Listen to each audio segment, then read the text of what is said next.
Welcome to another edition of 42 Straight Years In on my crackhead update. Yesterday I was at the Walmart neighborhood store on Central Expressway. It's a couple blocks from my house. And I was standing in the bank inside of Walmart waiting to get a money order. And this lady standing in front of me was talking on the phone. She had one of her friends with her and this guy. And she just received her STEMI check. And she got her income tax. So she said she had 3 kids. That means she got her over $5,000 just from the stimulus money. And her income tax. And with this guy, I guess he shacked up at her house, and he kept telling her, he said, "Yeah, I know you're gonna give me $1,500. He said, I can go give me some new Jordan. We can go to the strip club. I can make it rain and everything." Now she looking at him crazy as hell. He should know something is clicking inside of this woman's head. Man, you can tell she finna go off on him. He just kept talking. He said, "Yeah, $1,500, man. That'll set me straight." Finally, that woman, she said, "I tell you what," she said, "I just called my 2 brothers earlier. They're over at my apartment right now sitting your stuff out." She said, "You need to be finding you a bus stop, because you're not riding back with me." She said, "Get on the bus, come by, and your stuff will be sitting out." He said, "Oh, bro, come on, bro, you gonna do me like that?" She said, "Say, man, you on probation? Plus, I'll call my 2 brothers, and you know they don't like you no way. I will call them over here, and they'll put them hands on you. And you find your bus stop, because you're not riding with me. I'm not giving you nothing."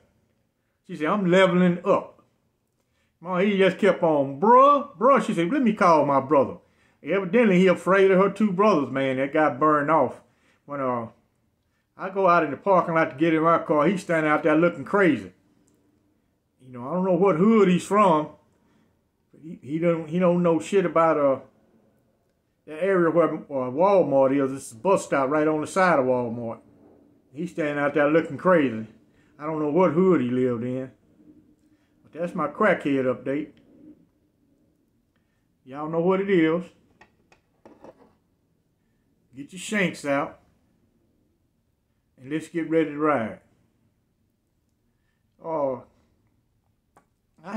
going to respond to some of the comments. A lot of people want me to get Lying Willie on.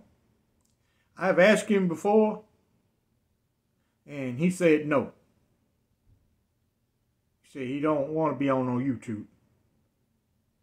Now, from the way this man was treated, I can understand why he's paranoid. He accepted all that time a life sentence, no matter what the number is in Texas. If it's over 60 years, it's a life sentence in Texas for a crime that he didn't commit. But he knew who committed the crime. He still wouldn't inform on the guy. Now, that's more than what most people would do. Very few people would accept a life sentence for a crime they didn't commit, and they can easily inform on the other person. But he wouldn't do it. Now, he got his case overturned on appeal. And Dallas County, they cut him loose. He was released. He went and he started out working for the city of Dallas. He worked for them for 37 years and retired.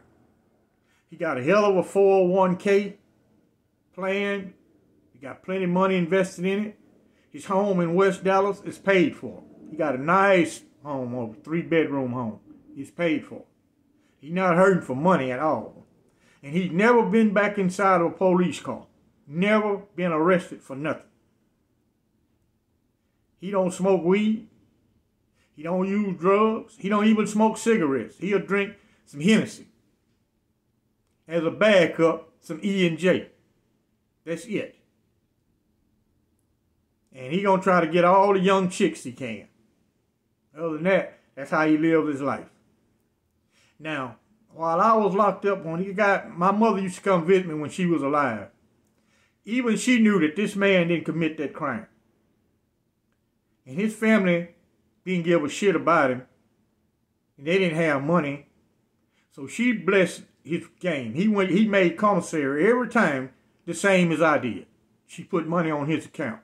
She know this man ain't committed that crime.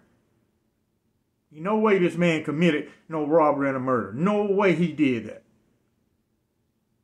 But back during the 70s, man, it was easy to get convicted in Dallas. Had a district attorney named Henry Wade. He ain't trying to hear nothing you talking about.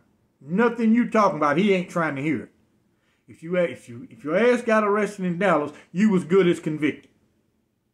Once you went to Dallas County Jail, you almost ain't gonna see light. You ain't gonna see daylight again, unless it's you're a first offender and it's not no hell of a violent case, and they give you a probation. You're not gonna see the outside again. You going to prison. Now, when he was cut loose, yeah, a guy asked me once, how did Lying Willie make it in prison? Well, I spoke on this guy in several videos, a guy named Johnny Armstrong from Dallas. And this was the baddest man at the Ramsey unit. And he knew this guy's family on the outside. And he didn't let nobody mess with Lying Willie at all. And Lying Willie was the only guy at this whole prison that can go to this guy and talk shit to him. He the only person I seen can do that and get away with it. Lying Willie go up to him and say, man, you want me to knock you out? And he just smiled. That man can whoop Lying Willie with one finger. One finger, Lying Willie don't stand a chance against this man. He don't stand a chance whatsoever. But he liked the Lying Willie. He knew his whole family.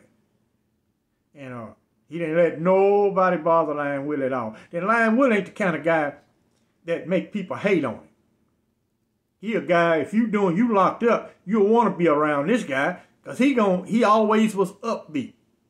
He in his prison, and he ain't committed no crime. You in here for committing a crime. He ain't did anything. He done lost all his freedom for nothing. And he ain't committed not one crime whatsoever. But he was always upbeat. I never seen him down and out and all moody. Now, when he was released, he would write me. Maybe at first I was getting a letter every 3 months from him. And he'd send me $15 to $20. I didn't need no money. I was receiving financial aid from the college program. My mother's still alive. I'm in the craft shop. I got money, so I don't need no help from the outside. I could take care of myself. And he'd go by and cut my mother's yard, take out the trash, help her around the house, and do different things. So that means something to me. At least he was true. Most of these guys, even these fake-ass gang members, they don't help their homeboys. Anything, he gonna go by and try to mess over your family. He ain't gonna help nobody. At least he stayed true. And even when I got released, I met him downtown Dallas. And he walked up. He said, hey, man, I thought you were still locked up, man. And he offered me a place to live. At the time, I didn't have nowhere to live. He offered me a place to live. I wanted to see if I could make it on my own. Now, if things would have got so bad, I wouldn't have had no choice but to call him up and accept his offer. He gave me his number. He took me by his house in West Dallas. He said, hey, man, it's a bus stop right down the corner. He said, man, you ever need a place to live, just get on the bus, get on the 52, and come on over here to my house. I don't care what time of day it is. He said, basically, I'm at home. If not, just sit here and wait till I come in and you got your place to live. Now, he's not no hardcore guy. Even from that ordeal, you'll never know that this man was locked up. He always cheerful, just like he is now. You know, when he telling his fibs, he always been that way. He go in one ear and come out the next ear with me. I'm so used to him, it ain't no big deal. Now, I had one guy in the comment section said, if someone called the cops on you, especially a female, run. Basically, if anyone called the cops on you, I don't care who it is, man, they don't love you. I can guarantee you that. Because that shit got a way, man, you don't know what mood this cop is in. or how the supervisor gonna look at things. He's in a bad mood. You pissed off because the guy called the cops or the woman called the cops on you, and you getting too fly with these cops. They telling you something, you argumentative, and you end up getting shot. It happens all the time. So a person ain't got no love for you if he calling the cops on you. I can guarantee you that. Now, certain things you do to people, you can expect the cops to get called on you. Because they ain't got no love for you. You ain't got love for them. If you did, you wouldn't have committed the offense against them. I've seen a lot of guys with these family violence. Lady didn't call the cops on him 5 or 6 times. He go right back to her every time. That's idiotic. But lately, there's been a lot of person killed in the whole family and commit suicide. They not going to prison. A lot of that is going on all over the United States. People kill the old lady, kill the kids, and then they commit suicide. Just right here in East Dallas during the snowstorm, a guy, he had been to prison back in 1981. He was a registered SCX offender. He shot 2 Dallas police officers, shot his old lady, and he killed himself. You know, most guys know, I can speak on Dallas. You get locked up here for a violent case, the DA is not going to be kind to you here. District Attorney is not kind to violence. So you'll be in prison a long time. And my favorite saying is, the average person getting locked up for these murders and all these violent crimes, they parole officer is not even born yet. They got a long way to go before they see a parole officer. And a lot of guys don't make it in prison. You look at how ignorant people is out on the outside. Can you imagine what they like on the inside? Prison is psychological. It's more psychological than physical. Sure, they got the gun towers, the guns, the automatic weapons, the dogs, the patrols ride around 24/7. They got a patrol right around that fence 24/7, non-stop. All that is psychological. That don't deter anything. It has a psychological effect on the people that's incarcerated. Now, people can, in a Texas prison, inmates perform all the labor. Who you think the locksmiths are? Guys who work on these doors. They are inmates. You think they don't know how to open that door? They can teach you how to tamper with a locking mechanism and open one of those security gates. It ain't hard to figure out. Like me, I'm an inmate. And I'm way over here now. I can tell you what keys open what doors. I can tell you the code for the key that opens the door. And like I said, the locksmith are inmates. And money talks in a Texas prison. You can pay a guy and he can make you a security key. He can make it for you.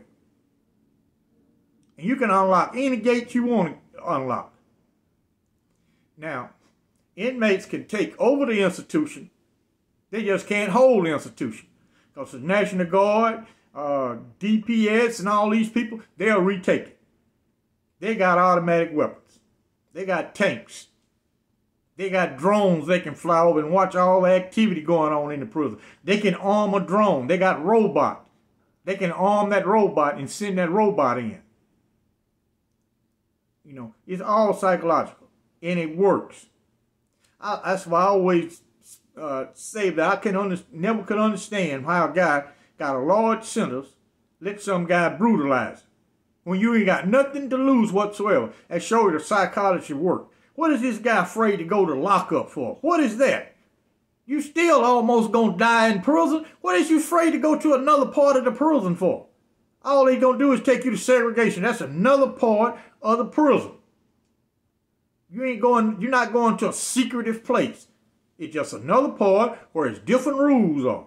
You still gonna be at that same institution, just in a building with a different name, administrative segregation. So what's the difference? If you was worrying about all the risk analysis, you would have never committed the crime. You go in there and commit a brutal robbery and murder for $400. And if you got a good Glock 40, it costs $400 by itself. So you didn't take no risk analysis on the crime. But as soon as you get locked up, now you got all these rules in your life that you go by. Well, you'll let these guys run slap over you. You just a straight coward. You got to join one of these idiotic gangs just to survive in a prison for protection. Because you can't man up and stand on your own 2 feet. That's why I have very little respect for those guys. And I don't see no purpose they serve whatsoever. I don't see nothing, no purpose they serve. I don't see no benefits from being in one of these stupid ass prison gangs. Y'all follow me over on Patreon. The link will be in the description. And I need my likes, man. Y'all slacking on my likes. Y'all bullshit. I mean, you bullshit. I mean, I gotta say, don't make me do it. Don't make me do it. I've seen what happened when the motherfucker's guts is cut out. Boy, he screamed. He sounded like a little girl, sounded like a stuck pig. And the eyes, y'all know, I ain't never understood why the eyes get so big. Just be looking at you with them old eyes. I'm gonna pluck your eyes out. Just say, better get them likes up and get off the bullshit. Like and subscribe, and I thank you for watching.